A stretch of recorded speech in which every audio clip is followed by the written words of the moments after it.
Eben, what up, man? Hey, my brother. How are you? I'm excellent, man. How are you? I'm good, man. We were just talking offline a little bit. That everything you do is the ebb and flow, right? That's it. That's it. And so I love it, man. Because you got to ebb and flow, right? You better be able to flow, and That's you're it. ebbing. That's it. So That's talk the to me about it a life. little bit. How did you get to the ebb and flow? First of all, what is the ebb and flow? What isn't what Yeah, I don't isn't know. the ebb and flow? Okay. The the ebbs and flows of life, man. The tide ebbs and flows, it comes in and out, the darkness and the light, the yin and the yang, the space and the material, the earth and the sky, the sun and the moon. It's all part of the one, the whole, the universal all, if you will. And that's always been my, since the time I was a little kid, it's always been where I have found peace in my life and Okay. balance and rooting into my purpose. And so just taking it back a long way, where I come from, I was born in New York City, lived in Brooklyn till I was 10. My mom moved my brother and I out to Los Angeles. Sometime in there during my childhood, my parents got divorced. I had my family has been very much affected by the disease of alcoholism, substance abuse, depression, mental health issues. And that has been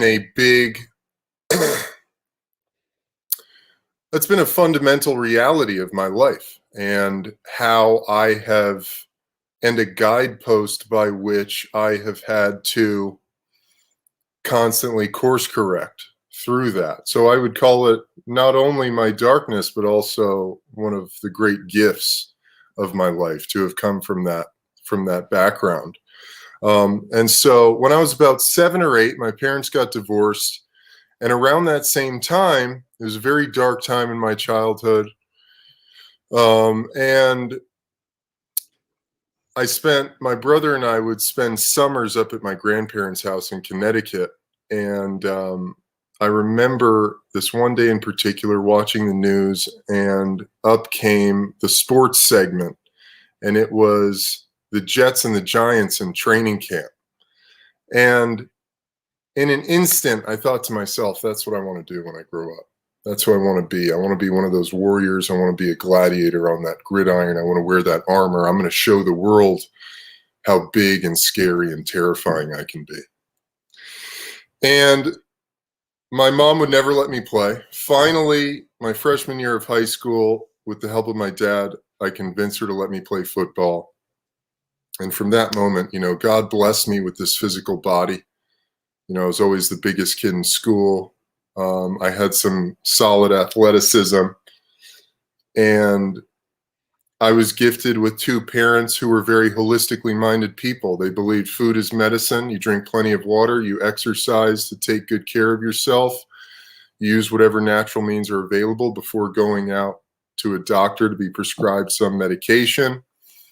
And that mixture, that combination really fueled my athletic career, especially as a football player playing this game that is so violent, like you, man. You come from the martial arts world, and, outside of the military, we've got combat sports, which are football, fighting, hockey, and, that's about it at this stage in civilization for young men to really express the fullness of their masculinity and their warriorhood. And football was that thing for me. So from the time I stepped on the field, it was this rocket ship trajectory, being surrounded by great coaches, great people who were super supportive. I remember before I'd even played a game, my freshman football coach said, Eb, if you do everything right, if you work really hard, you get good grades, you take care of your body, You do everything you're supposed to do. You're going to play on Sunday, and one day you'll buy your mom a house. You'll do anything you've ever dreamed of. I said, fuck yeah. So that's what I did, man. I had this visualization. I had this idea of who I was and who I was going to be, and I visualized it and I felt it. And so everything I did in my life, how I carried myself, how I ate, how I trained, what I dreamt about, how I lived, was all in alignment with becoming this warrior to play in the NFL one day. And I did it. You know, I finally did that. In 2009, I was drafted by the Jacksonville Jaguars, 39th overall in the second round of the NFL draft. I'd achieved this dream I'd set out to achieve from the time I was a little kid. I'd climbed to the top of this mountain.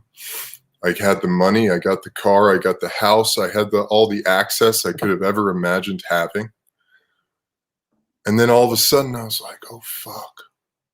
There's still this hole inside of me. What I set out to do, which was really to prove to the world how big and scary and to be feared I was, I still wasn't enough for myself, you know? And I still hadn't achieved this thing that I thought was going to solve all my problems. So the years started to come. I played 6 years in the NFL. Injuries started to pile up. My body started to, you know, break down and not do the things it used to be able to do. The business of football came into play, and I realized that this place, this group of people who I'd considered my family, who I was literally willing to die for, they weren't really willing to die for me, because at the end of the day, everybody's got to eat, and you got to make money, and you got to be successful. And if you're injured and your whole livelihood is your body, you're no good to that business model anymore. And so my faith in that was completely destroyed. My confidence in myself had been completely destroyed, because really all I had at that point was my football life. My identity as this warrior. Every relationship I had was fixed around my life as a professional athlete. And now that was starting to break down. So finally, after a series of pretty significant injuries, I had a herniated disc in my back, which I had intense, excruciating sciatic pain, sciatic nerve damage down my right leg into my right foot. Couldn't feel my right foot on the ground for a number of years in my football career. Had to have back surgery. After the back surgery, came out of it, was playing great, kicking ass again. And then 11 weeks after the surgery, I'm hit with an infection in the disc, which knocks me out for the rest of the year. I've got to have 8 weeks of intravenous antibiotics, dislocated shoulder surgery, all the shit, you know. This is just what comes with playing football or being a competitive elite athlete. Your body gets beat. The unfairness of professional sports. I mean, it's part of the deal, right? It's yeah, part you signed of up the deal. for it, right? We signed it. up for it. Yep. There ain't no promises. It doesn't love you back. It doesn't love you back. It uses you. Exactly. Absolutely, man. And that's a hard lesson for a kid whose whole life was built around this thing, and was his whole identity was driven through this ego trip of being this warrior. Man. Yeah, exactly. And so now here you are, and it's all breaking down and falling apart, and it's not working out the way you thought it was supposed to. And that totally destroyed me. I came out of my football career mentally, physically, spiritually destroyed. You know, all the confidence I had in myself as an athlete had been completely eroded, because through the injuries, I got benched. The whole thing, man, that occurs. And so, having had all the money I could have ever dreamed of, having had all the access and the stuff and the material and the quote unquote external success that I had thought was going to solve my problems, I was really the most miserable I'd ever been in my life. And coming out of my football career, First it was the relief of being done because it had been this love-hate relationship with this sport for a long time, because it's painful, dude. It's really hard. Pain is an incredible teacher, and it's an important one, and it's a natural one. And when you're in those combat sports, Elliot, like you're constantly overriding that, taping up the thing, taping up the ankle, popping the pills, doing the thing, get back on the field, to get back out there to compete. And after doing that for me, it was 15 years of constantly, just every day, overriding the pain to go back out there and do it more and take on more damage, inflict more pain on others and myself. I didn't know who the fuck I was. I had no idea where was Eben in the midst of all of that now. And so my life after football, I was overcome. What year? This was 2014. So 2015 was really my first year out. 2014 was my last season. And then 2015, I made the decision to be done playing football.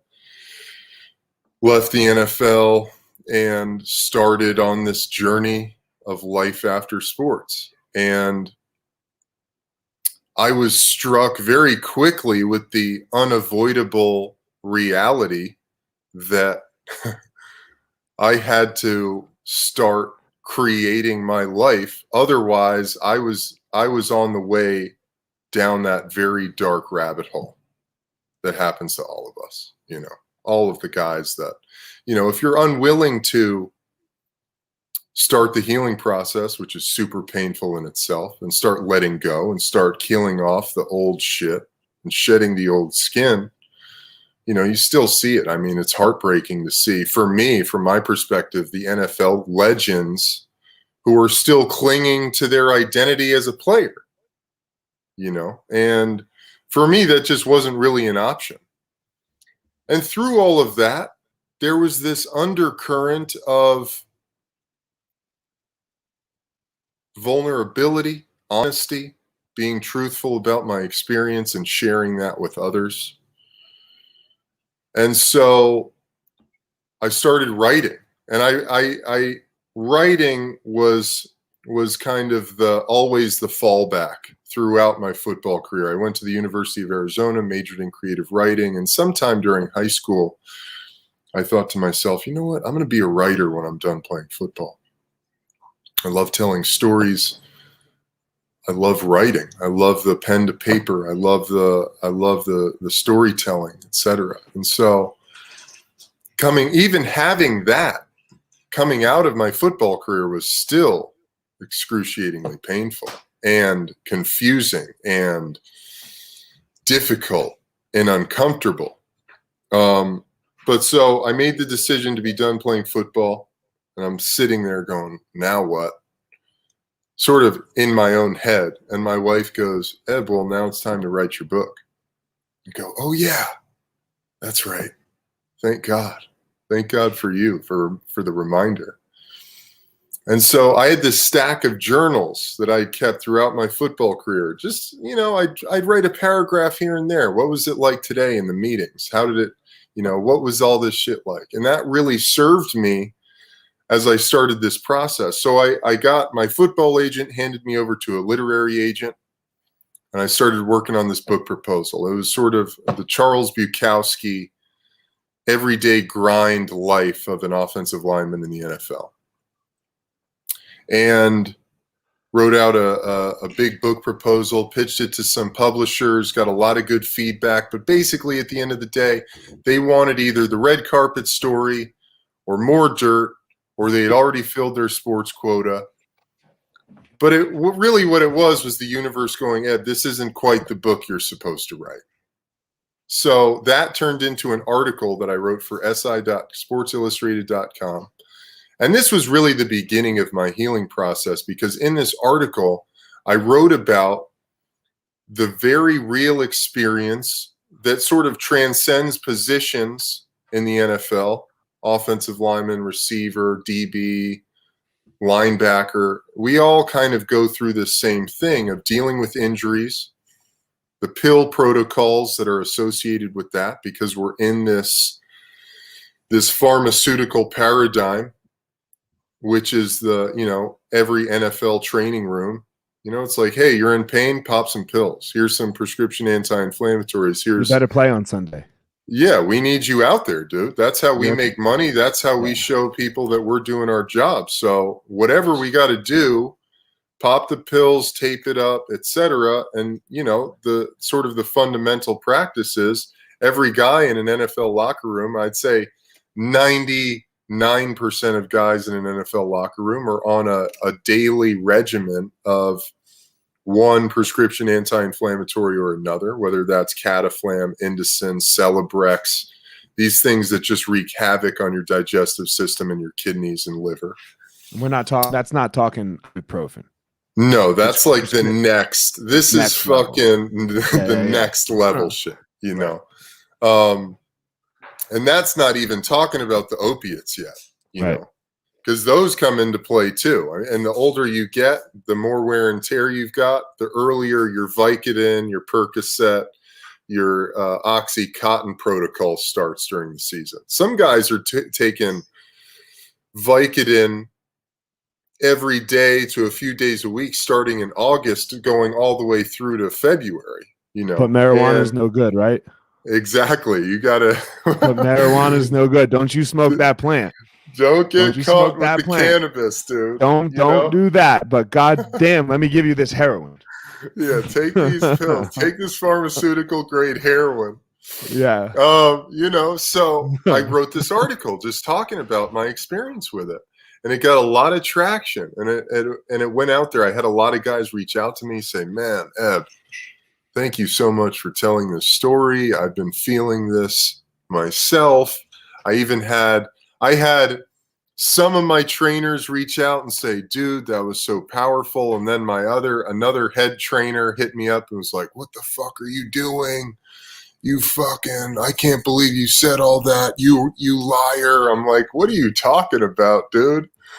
I did, first of all, I was very careful. I wasn't going to throw anybody under the bus because I know it's not about the individuals involved. It's about this system. I'm calling attention to a system, a broken system that needs awareness and attention.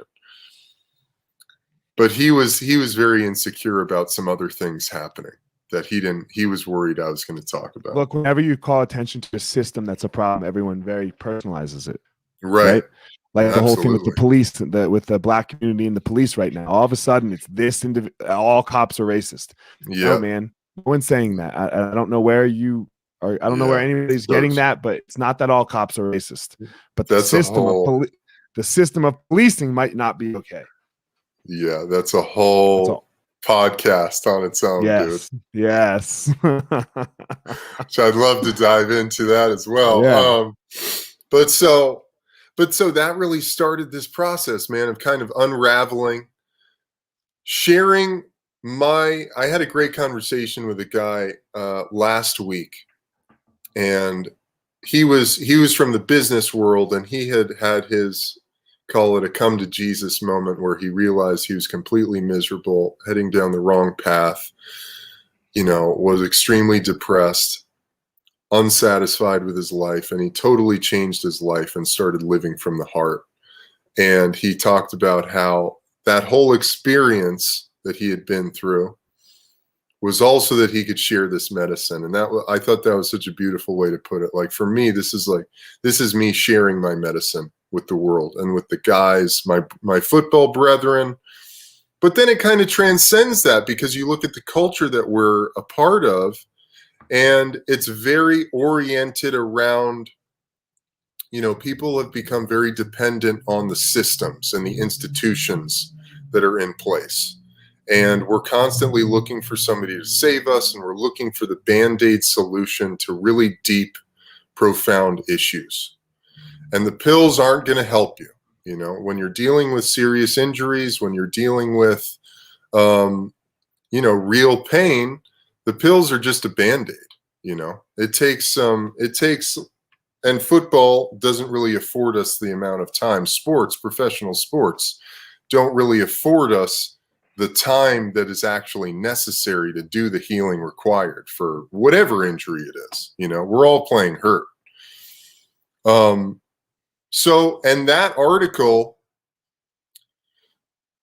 it led me into the cannabis space, man. And cannabis had been a very intricate part of my healing process. Like I said, when I started, I was blessed with these very holistically minded parents. Call them yogis, call them shamans, whatever term you want to use. They believe that food is medicine, exercise, drink plenty of water, use whatever natural means are available. And that was so key in my life as an athlete and how I treated my body. And whatever it is, I call it intuition, this intuitive sense, you know, dealing with all of those injuries that I experienced and having the pill protocols, and just as an athlete doing whatever I thought I had to do to get myself back on the field, to get out of pain so that I could perform. Yeah. Oh, you're giving me the pills? Yeah, I'll pop these pills. Now, when it feels like I've got a knife in my gut and I'm shitting blood after taking these pills, my intuitive sense, my inner self is going, you know what? There's something wrong here, man.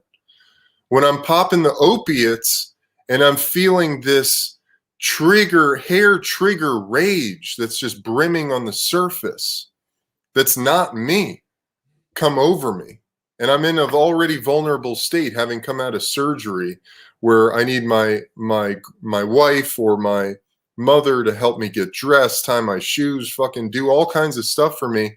And I'm like intolerable. Like I can't even, I'm getting annoyed with them and lashing out at them. I'm going, what the fuck? The pills are giving me migraines, you know, making me feel extreme withdrawal symptoms after 3 days of prescribed use, waking up at 3 o'clock in the morning with cold sweats and chills and the knifing sensation in my gut because my body is craving more of these opiates.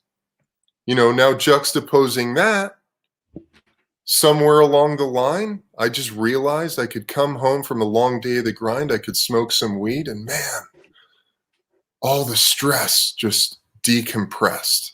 The physical stress, the emotional stress. I felt like I could rest. I felt like I could recover. I could get a good night's sleep. I'd wake up the next day feeling rejuvenated. So as an athlete who had a very intuitive experience with my body, intuitive relationship with my body, you know, we all have, as athletes, I mean, our body is our temple to the utmost. Everything you're putting in it, you're feeling what is the stimulus that is creating. When I eat food, how does the food make me feel? When I take these pills, when I drink this stuff, whatever it is it making me feel better? Is it making me feel worse? Do I feel energized? Do I feel exhausted? And so I just followed that, you know, and cannabis was always this thing, having this very intimate experience of literally going, wow, the opiates do this to me and make me feel worse than if I was just injured. Now I'm injured and feel like shit. But the cannabis, oh shit. I still feel the pain. I don't mind the pain, but I can also feel de-stressed and I can wake up the next day feeling recovered. So which one am I going to use? Even though in the back of my head, I'm going, Eb, cannabis is illegal. Eb, you know, this is this back alley drug that we're not supposed to use. But my intuitive mind is going, fuck that, dude. This makes you feel better. Right. So let's navigate the drug testing protocol and understand how to get through that so that we can use this medicine that makes us feel more whole and better. And so that was kind of that's all sort of to say, that's like the base layer of how I got here to this point, is that all of that experience. Man, you talked about so much that is very, I mean, let's just dive into some of the things that I heard there, you know. First of all, one of the things that really stuck out with what you were saying, like, was this idea of masculinity, you know, And I personally believe, and I've been talking about it a little bit lately, is I believe one of the biggest problems that we have right now in our society is this. It's a male problem. Men suck. Men aren't being men, and this idea of this term toxic masculinity. I believe that the behavior is toxic, but to put the word masculine next to it is where I think the mistake is. I don't think that the behavior is masculine at all. Like all the things that you will describe in toxic masculinity, they're just not masculine. So toxic, yes. Masculine, no. So why are we putting that on masculine? Because what I believe masculine is vulnerability first and foremost. Can you show people how you feel? Can you tell people how you feel? Like, can you tell someone that you love them? Can you, in my opinion, can you tell a female who's maybe good looking that you love her and you have no sexual desire for her? It's not in a sexual way. You just love her as the human that she is. Can you show where you're weak? Can you show where you're strong? Can you admit your wrongness? Can you admit, can you not scream about how right you are? So what are your thoughts on this term that you used, masculine? So powerful, bro. Agreed 1,000%. Men are in a crisis right now because we don't know what it means to be a man anymore. Like, we have not had, and it's not necessarily our father's fault. It's not necessarily our grandfather's fault. I don't want to blame it. I don't want to blame anybody. I'm not trying to blame anybody. I don't think you're doing that either. No. I'm just kind of breaking it down because this is something I love what you're saying, brother, and I agree 1,000%. And it's interesting that I feel like the true alpha males of the world, the universe is inspiring us to speak on masculinity, because over the last, I don't know, this kind of came to me too sometime this last summer, where my brother came to me and he's like, yeah, we should talk about masculinity. And I was like, yeah, okay. And we just started breaking it down, and I started reading a lot about this guy, Robert Bly, who's an incredible American poet who did a lot of profound work around true masculinity, going back to like ancient tribal cultures. What is masculinity? What is the masculine essence? And so to start from a fundamental point, I agree 1,000% toxic masculinity. I think that's a term that's been weaponized to now castrate men and to remove and to disempower men, which I don't think is helpful in this. Right. Telling us not to be men is bad. Telling us not to be masculine is bad, right? Like, no, it's totally bad. It's totally bad. We need strong men. We need strong men. We need strong women. That has, again, it has nothing to do with females. Absolutely. Right? Absolutely. It has nothing to do with females. 1,000%. I think everything you said is so right on. What is a true man? A true man is vulnerable. A true man can stand in discomfort and stand in his truth. A true man is a protector. He's a warrior. He's a hunter. He's a provider. But he's also, there's this incredible book called The Way of the Superior Man. And I highly recommend it for dudes out there. But he really gets to the spiritual essence of it, because his point in the book is that in modern civilization, the old masculine paradigm is not really available to us anymore. And it's not necessary. And it's not right. It's not necessary. Now we find ourselves, like for me, coming out of my football career, there's been this massive sort of paradigm shift in my home, where my wife has started, she's a powerful woman, started her own law practice. She's a lawyer, started her own practice. I've watched her build her business from scratch, but that's put me into the house husband, stay-at-home dad role. Now, that does not reduce my masculinity to one bit, you know. In fact, I can use my masculinity to empower me in that position, because at the end of the day, masculinity, femininity, positive and negative forces, it's all the yin and the yang. Once again, the ebb and the flow, bro. You know, we can't have one without the other. Our culture really wants to extract masculinity from the equation, and that's just that's the dysfunctional, diseased conversation that's manifested out of this whole thing, you know. So it's like, as a masculine man in modern day society, how do you hold your masculinity, be in it fully, powerfully, and not, or, you know, and just, what does that look like? What does that look like? You know, and so it's like, hey, man, the home needs to be kept tidy and strong so that we can move and flow and be creative and productive in it. You know, the child needs to be taken care of and protected, and, you know, needs to be attended to. All of these things are masculine. You need to be the stabilizing force in your household, dude. That's all masculine properties. And where that's changed, right? Because like you were saying, there was a change 200, 300, 500 years ago. Sure, we needed to hunt. Right. You needed to eat, because the number one thing for survival is food. Right. Well, physically, the females couldn't do it. Just the way it goes. Like right? You know, DNA, genetics, evolution, all of these things, right? So we went and did it. That's gone, you know? Yeah. That's gone. I do believe, though, that we still need to be physical. Absolutely. Right?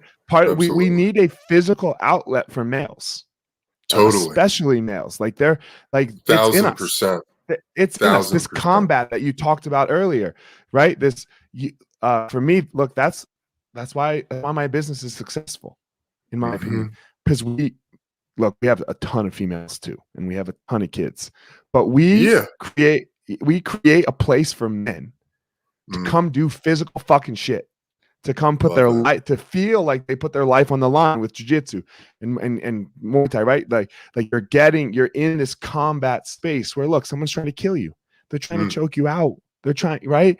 They're trying to choke you unconscious. Now, look, we get to die every day, you know, because we tap and then we come back to life and we do it again, you know? I love that. But this is like, for me in my household, rule number one is we do jiu-jitsu, because I got two boys, and you can make the same exact, I can make the same exact argument for females of why they need to do jiu-jitsu too. I mean, it's not, you're talking about, but what you're talking about is the nature of a male, of masculinity, you know? Yes. This guy, there's another great thing this guy said to me the other, in this podcast I did last week. And he said, men still need to be dangerous, but not a danger. Men need to be dangerous, but not a danger. And it's totally exactly what you're saying, bro. Like, we have to have, okay, so you don't get to go run through the fucking forest and hunt the boar and the deer and bring it home and carry it fucking home proud and victorious. Okay, but go lift some weights. Go grapple. Go do jujitsu. Go get physical, man, because that's such an important, vital part of us exercising our masculinity, putting that into a productive, fulfilling place, because we still have to do that. And that fuels us and that empowers us to be the men that we need to be for our families, for our women, for the society that we live in. You know? I'm trying to look up this Jordan Peterson quote. I'm not ignoring you at all. No, I know you. It's a dangerous man. I don't know what it is, but it's like what you said. A dangerous man is not one, or a peaceful man, right? It's not someone who is incapable of violence. A peaceful man is someone who's greatly capable and chooses not to, and has that shit under control. Yeah. Gives me chills. And right now men just don't have it under control.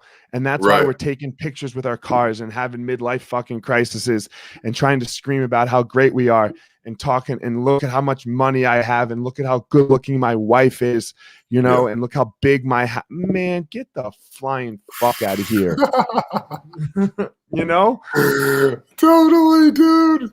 Good for you. Totally. Look, I want a lot of money too. My wife's good looking. Like I have a big house. Like, you know, like that's cool. But like, cool. What? Who cares? Yeah, if that's what you're you know, putting your life on, that's how you're identifying yourself, that's going to fall apart really quick. Because what happens when the money goes? Yeah, you don't do anything meaningful. What happens when you're not? Yeah, exactly. Your wife is going to be not good looking someday. I guarantee you, because father time never loses. That's right. He never loses. We will have the privilege of getting old, hopefully. Yeah. And we will be wrinkled and broken physically, and we will not look good. And if you leave that woman, because of that, you are the least masculine motherfucker I've ever met. Totally, man. Absolutely. You know, it's just it's something that I really, really think is so important for us to. And you're talking about like staying home and taking care of the kids. Now look, and everyone goes, "Oh man, you need the mom." I agree, you need the mom. Absolutely, mom, especially young. The young babies need the mom, right? Without a doubt. Definitely. But if you're one of the things that drives me crazy right now is when my friends or I hear someone say, "My wife can only leave for an hour because I can't deal with the baby longer than an hour," and I'm like, "Oh my God." Like, my God. Or I'm babysitting my kids right now. You're babysitting your kids? Oh, are you fucking kidding me? Yeah. But you know, like I'm like, give it back. How much did you get paid for that? Yeah, totally. Right? Dude. Like, I don't babysit my kids. My wife could go away for days. Like, that's one of the things. That's one of the things Robert Bly, he talks a lot about this, is the parenting, man, and how, you know, we've found ourselves in this place where we have this weird pervading cultural ethos of, I need to get on with my life. I don't have time for my kids. And meanwhile, the kids are feeling abandoned, feeling angry. They're fatherless, they're motherless. They're going, whoa, what about us, man? You know, he talks about how he would go and read stories to these little kids in kindergarten. And he said they would be like hanging on him as he was leaving because they didn't want him to leave. They just loved him being there with them, you know? And we think that it's this big thing that we have to do. But really, the kids just need our presence, man. They just need our energy. You know, they don't need anything in particular. No.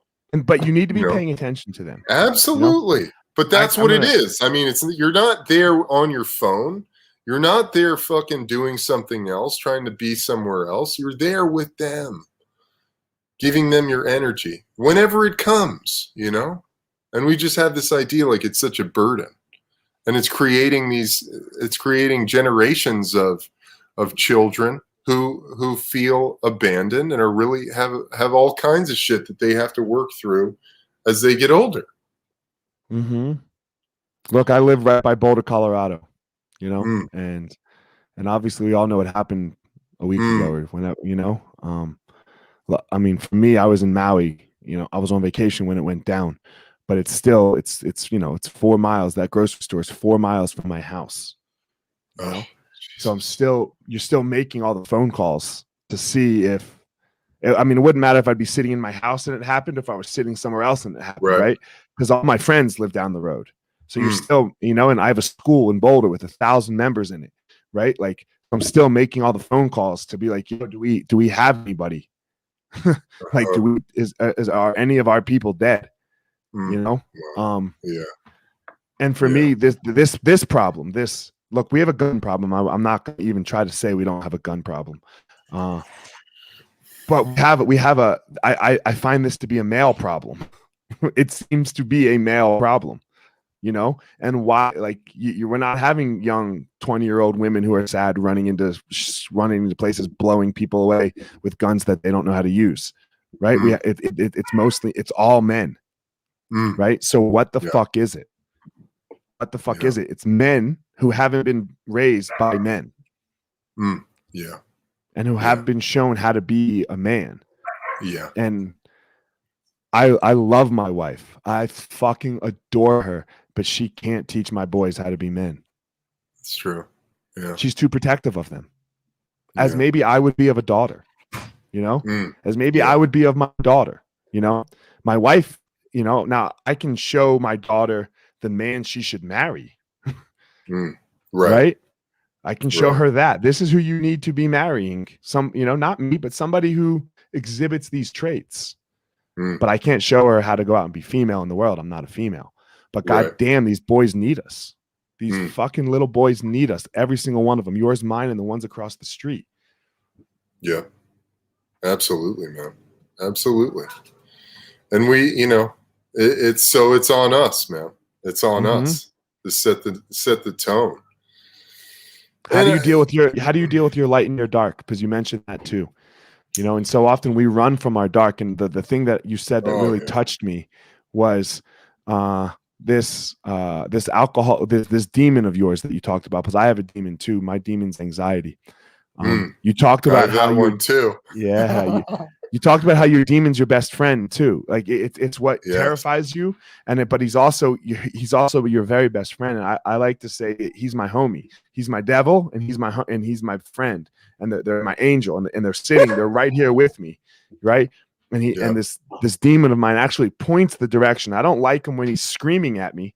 I for sure don't like him then, but I know he's pointing the direction in a way that I need to be walking, and some things that I need to be working on. So how do you see this demon friend relationship that you talked about? Well, the paradox is pushing the darkness away never gets rid of it. It only compels us. It only compels us deeper into it, you know? Wanting it to leave you, right? God, I need this to stop. I need this to stop. I need this to stop. Go away. It doesn't work. You know, it doesn't work because you realize that that's just another part. It's just another aspect of you and who you are, and the magnificent being that you were. It's a very integral part of the magnificent being that you were destined to be. And you know, for many of us, our darkness, the things that we consider our darkness, were a vital component of getting us to be the greatest version of ourselves that we can be. And, you know, we have to spend time with them. We have to spend time. You know, I'm really in this thing, man, of whatever it is that comes up for me, I have to just acknowledge it and recognize it, because I've spent a lot of time in my life shaming myself for having feelings, shaming myself for not, you know, whether it's anger, men don't have sadness. Feelings, bro. What are you talking about? And that is dangerous, you know. That's a dangerous idea for men, because that's killing us, you know. And so coming to terms with all of it, spending time with it all, acknowledging all of it, man, it starts to cultivate this peace and this deep, intimate relationship with it and with yourself, and this whole picture of who you really are and how beautiful that is, man. Like, how can you be the great guy if you haven't felt yourself be in the muck, in the shit, being the scumbag, you know? And I'm not saying that, because we all sort of have a process of evolution where, you know, you don't always, especially, you know, men who haven't had men as role models, you know, how do we know what's good if we don't know what wrong is, or what's right if we don't know what wrong is? And, you know, in our own lives, we have all of that. And the only time it gets to the point where, look, it's Because men, we destroy ourselves and we destroy the world around us. Like you said, all the mass shooters, they're always men. We go to war. Men are the ones who create the wars and destroy the fucking planet and do all of that and wreak havoc. And it's because we're not acknowledging ourselves, man. When you don't acknowledge the demons, they're just dying to get out. They're dying to express themselves. But if you go every day and your demons come to visit you, whatever it might be, the anger, the sadness, the rage, you know, the addictions, etc., and you just go, oh, hey, how are you? Good to see you again. How are you? Good to see you, baby. I'm glad you're here for me. Yes. You know, I'm glad you're here for me. Yeah. Because there was a time when that demon, that darkness, protected you from something. And having recognition of that really just brings peace to the whole thing, because now you don't have to look at it as something that shouldn't be here. Now it's part of the crew. And when it's put in that place and it's acknowledged and accepted and allowed properly, it doesn't have to go and scream and run amok and fucking wreak havoc and destroy, because it's being felt. I like to think of it sometimes like sports teams do, right? Like, where are we weak, right? What's our weakness, you know? Totally. And I like to tell people where my weakness is. I'm scared, man. I have anxiety. I can doubt myself, right? I can think that I'm not enough, right? And you know, my favorite scene is, did you ever watch 8 Mile?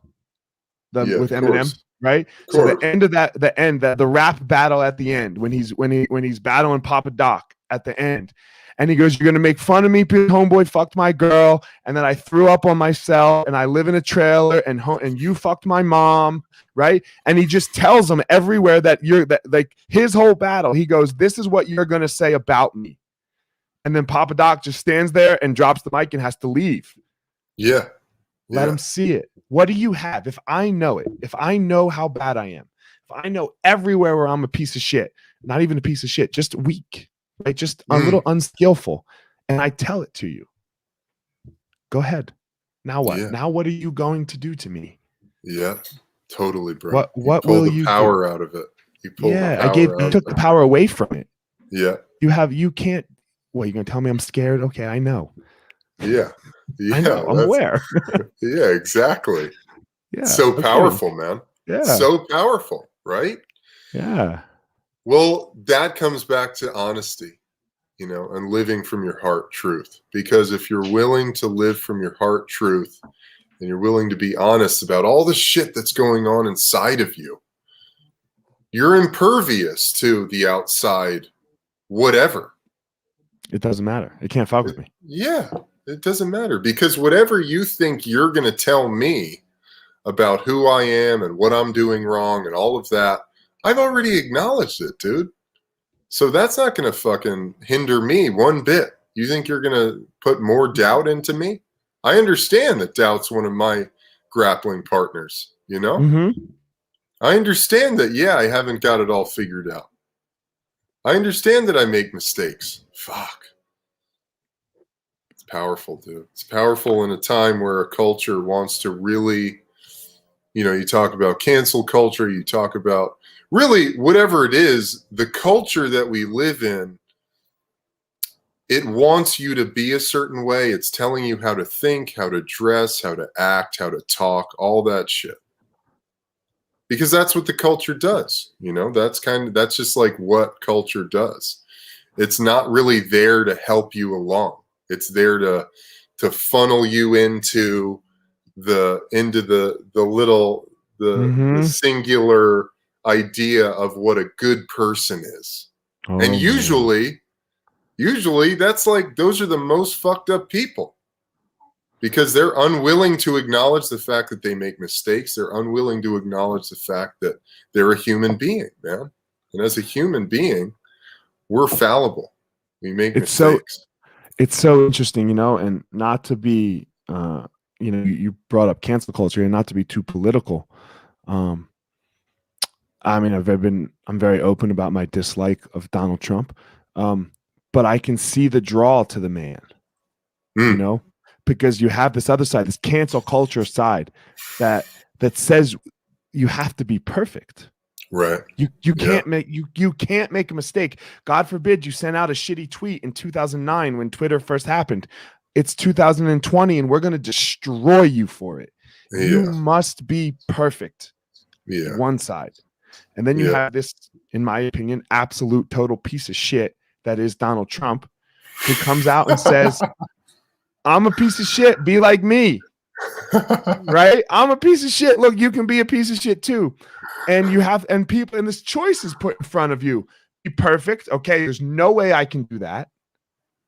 Or be a piece of shit. All right. I can't be perfect. As much as I try, I can't be perfect. I guess I'll go be a piece of shit with that guy. So, like that's just how I see it. Like I don't, I think it's a really bad way that we're going about it. Why are we making somebody choose a piece of shit as a human being just because they can't be perfect? Because nobody can be perfect. Yeah. Well, I think that's the perspective. Hey, dude, and it's valid. It's totally worthwhile, Yeah. I mean, but at the same time, the onus is on the individual to, of course, to discern, but hey, when you live in a culture, like literally you can't watch the mainstream media. It's just fear and bullshit. No. You can't, social media is a toxic cesspool of all kinds of shit that, people are spewing. So it comes down to, look, man, you've got to just trust the truth that's reverberating from the center of your soul. And maybe that's really painful. You got to recognize, man, we got to recognize, like, as athletes, we're really blessed, especially athletes from combat sports. Life is chaos. Life is uncomfortable. That's part of the deal. It's part of the fucking deal, man. You don't have to like it, but that's the way it goes. And we're not It's not fair. It's not fair. Fair is not even a real word. Fair has nothing to do with anything that we live in. You know what I mean? Like, get rid of that term altogether. I don't know who came up with it. It's like the weather is fair. That's what we can use fair for. We've got fairways in golf. Yeah. Is it fair that you and I get to sit on this podcast together at 2:00 or 1:00, wherever we're located, or whatever time it is, and like our kids are good and my wife is good, and we're not worried about that what we're going to eat tonight for dinner? It's in the fridge already. Is it fair that that's our life, and that these kids in Africa that were just born in Africa can't even get a sip of water that's not clean? Is that fair? So where do we want to draw this fair line? Get the fuck over fair. Do it. Totally, dude. Do it. It's really interesting. We're about to, I got to wrap it up here, but I want 3 more things I want to touch on. We've been talking, for me anyway, the more masculine I feel like I've become, the more it's super interesting. My students that I'm the closest with, like my athletes that I really resonate with, most of them have been leaning female lately. It's a very interesting thing. Very interesting. Where I'm doing better with females. Interesting. Than I was before. Not that I'm not doing well with males still, right? Yeah, but of course. Like that, but like I'm like, look at this. Like, what is that? So it's super interesting that not the less masculine I become, the more masculine I feel like I'm becoming. My wife, I'm doing better with my fucking wife. Like how I speak to my wife. Likewise, man. Is like, okay, babe, rather than trying to fix my wife's problem. Oh, dude, Elliot, come on, baby, brother. How are you feeling? Speak it. Yeah, how are you feeling? How are you feeling? What? Bro. And if you're feeling a certain way, is there anything I can do about it? No? All right, baby, I'm here for you if you need me. But it's you let me know if you need me, rather than be like, I got to fix this. I got to fix this. I got to fix this. Yeah.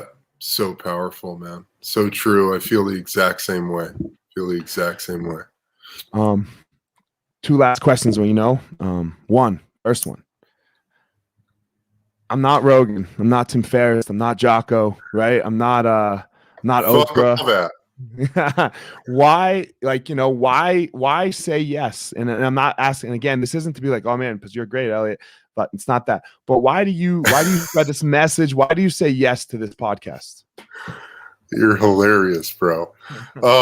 First of all, I love the name, The Gospel of Fire. All right. Fuck yeah. I felt compelled to hop on the mic with a fellow combat sports athlete. There was something about it. I don't even know what it was, but I felt like we would have a lot of good stuff to talk about. And then lastly, man, I mean, I'm all about spreading this message, dude. And and I do that by whatever means necessary. It doesn't matter to me if you've done one podcast or 1,000 podcasts. If you ask me for my time and my energy, and the request is authentic and comes from a place that is true, I'm open to it, and I'm willing to give my time and energy to that space. So that's your answer. That's a good one. I like it. Lastly, I feel everyone has a unique power in the world. I think there's something out there. There's something inside every single human being that makes them powerful. Not that makes them money, and not that makes them, none of that. Just that gives them their power. What do you think your power is? So coming back to my darkness, my demons, man, something that kept me alive and well throughout my childhood was this deep sensitivity I have. I'm very sensitive to my own emotions and feelings, but I'm also very sensitive and empathic to the feelings and energy of other people. And that's been a massive blessing in my life, to be able to see where people are coming from, to help me in relating to people and understanding how a message needs to be delivered, or how I can best deliver a message so that it is properly received in compassion and not taken as some sort of affront or conflict. And that's part of my gift as a speaker, as a podcaster, as a writer, is that I have a deep empathy and sensitivity to human emotion and energy, and I use it to reduce the suffering of the world, man. Best I can. Fuck yeah. One person at a time, right? That's it, brother. That's it, man. Man, to say that our stories resonate with each other, I don't know how, other than my parents being divorced, like my parents were not divorced. We have such a similar story of what led us to combat sports and everything, our time in combat sports and all of that. So thank you for sharing yours. I would love to come on your podcast and share mine. I'd love to have you. Yeah. I'd love to have you, bro. So, man, have we met before? I don't think so. No, I feel like we've known each other for lifetimes, dude. I know. We're gonna exchange the phone numbers here when we hang up, when I stop hitting record. So definitely, bro. It's like a must for me here. This is my favorite part about podcasting. It's not even so much doing my podcast, but like when I know someone, like it's cool. I like those. But these are my favorite ones, and I say it all the time. Is like when I can meet someone who I'm like, God damn, I got to be homies with that person. Like that has to be my fucking homie, because we're on the same fucking wave here. So I appreciate it. I appreciate it. So to everyone listening, don't go out there and try to be Eben, and don't go out there and try to be me. He has his unique power, and I have my unique power. You have it too. Go out there and find your power, everyone.